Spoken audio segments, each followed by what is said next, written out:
So you have an illuminated reticle and the battery dies. Do you still see the reticle?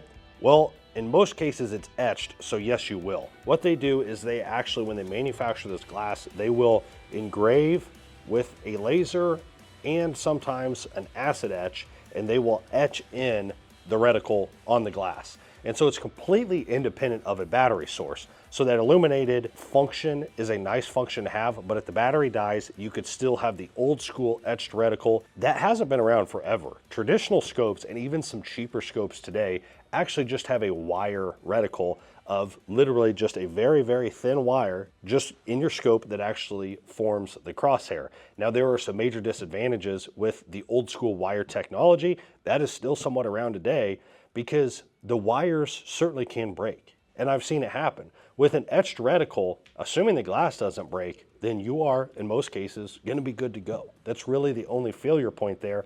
And like I said, you're not at the mercy of the illumination of that reticle. This really gives an advantage to the manufacturers. So they can get super complex with their reticles. So if you're running, say, a first focal plane reticle and you think that you are just some sicko sniper and you have all these different hash marks and blah, blah, blah, chances are you don't even know what's going on. But they can do that simply because they're taking a laser and they are engraving those and etching that into the glass. So it is common nowadays for most scopes to have an etched reticle, but there are still some in that very low pricing tier that are sticking to the old technology, which would be just the old school wire. If you're gonna go out and buy a scope, specifically a used scope, that might be something to keep an eye out for, because in my opinion, the etched reticles are far superior.